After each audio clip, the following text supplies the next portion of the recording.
Hello and welcome now to lecture 2, and in this lecture we're going to take a look at AutoCAD's user interface. So in the previous lecture what we've looked at is what this course is going to cover, the projects we're going to create together and the approach we're going to take to learning AutoCAD. And in this lecture, we're going to take a brief look at the user interface of AutoCAD. I'm not going to go into much depth because I'm a great believer in the best way to learn is just do. And like I've already said, we're going to do project-based learning. So we're going to learn as we go. We're going to learn through problem solving and repetition. I don't personally think the best way to learn is to give you one lecture on bevels and one lecture on chamfers and one lecture on arrays and one lecture on scales, etc, etc. I don't think you learn as well as you do just by creating projects and showing you the workflow and the tools you need to do it. So that's what we're going to do. Okay, so let's crack on. I sort of digressed there for a moment. Sorry about that. I do that now and then, but let's get back on track now. Let's take a look at AutoCAD. Okay, so let's go ahead and click on either new here, or you can go ahead and press this little plus key here. I just generally do that. So I'll go ahead and click that and a project will appear. So this is what you will see when you create a new drawing in AutoCAD.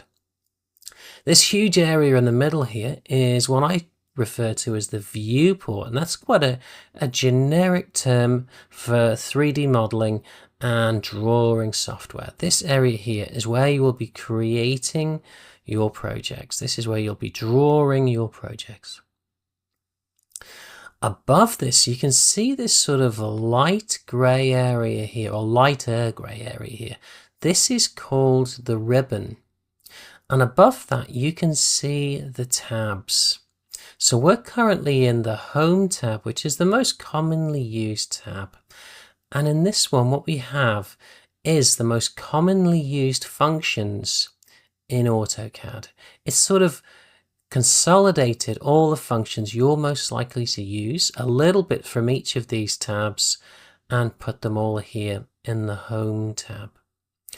And this is where we'll be spending the majority of our time here in this. We may use a little bit of things like the View tab or the Manage tab or the Annotate tab, but the majority of the time will be in this, the Home tab. And you can go ahead and hit these little drop downs here and you can get more controls or more tools within the draw functions. And you can do the same here with the Modify tab. We have more tools. Same with the Annotation. We have more settings, etc. More for the layers, etc. as we go.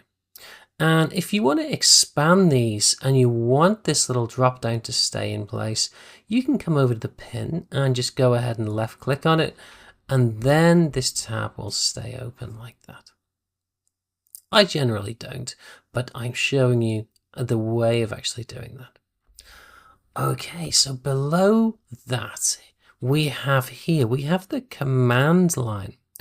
And the command line is where when you type commands with your keyboard into AutoCAD, the commands will appear here.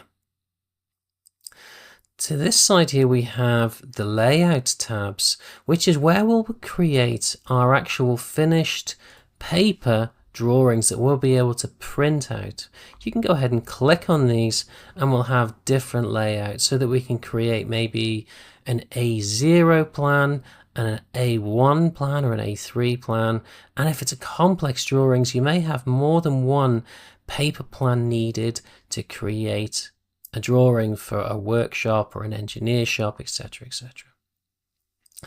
I'm going to go back to model space because this is where we actually create our drawings, and in layout is where we'll present our drawings. That's a good way of putting it.